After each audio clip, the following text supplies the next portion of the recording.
निलेश राणे,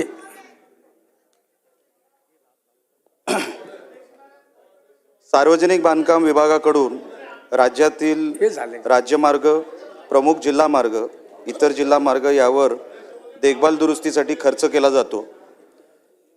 कोकणात पडणारा प्रचंड पाऊस पाहता इथे डागडुजी दरम्यान केलेला सर्व खर्च हा वाया जातो। हा माझ्या औचित्याच्या मुद्द्यावरून मला सभागृहात हा विषय मांडायचा आहे। साहेब, या वर्षी कोकणामध्ये पाऊस साधारण मे 19च्या दरम्यान पडला आणि तो नोव्हेंबर 9 पर्यंत म्हणजे जवळपास 6 महिने कोकणामध्ये भरपूर पाऊस होता, मोठ्या प्रमाणामध्ये पाऊस होता। 6 महिने कोकणामध्ये पाऊस पडला। तुम्ही विचार करा त्या रस्त्यांची अवस्था काय झाली असेल। आम्ही कॉन्ट्रॅक्टरांना जेव्हा विचारतो त्यांच्याकडे काही उत्तरं नाही, आम्ही अधिकाऱ्यांना विचारतो त्यांच्याकडे काही उत्तरं नाही। 6 महिने पाऊस पडला त्यामुळे काय झालंय, अधिकारी आणि कॉन्ट्रॅक्टर ढगांकडे बोट दाखवतोय। कदाचित अजून पाऊस पडेल या अपेक्षेवर ते लोक आहेत।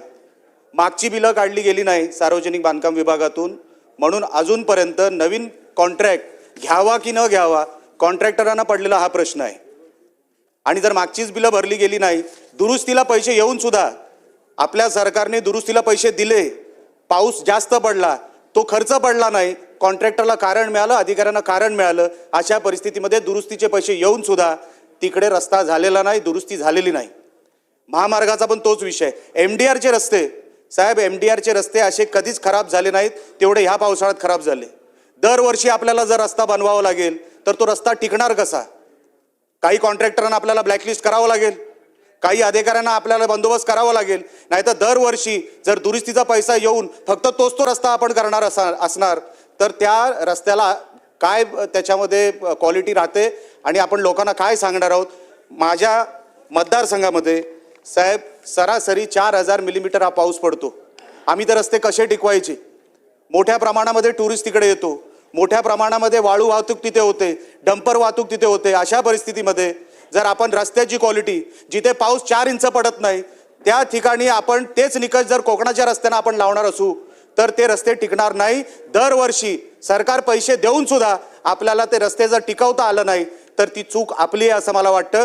ते कॉन्ट्रॅक्टर, ते अधिकारी जागच्या जागी त्यांचा बंदोबस्त व्हावं आणि शासनाने ते लवकरात लवकर करावं। आणि इव्हन महामार्गाला जो काही विषय झालेला आहे, कॉन्क्रीटचा रस्ताही आहे आणि डांबरी रस्ताही आहे।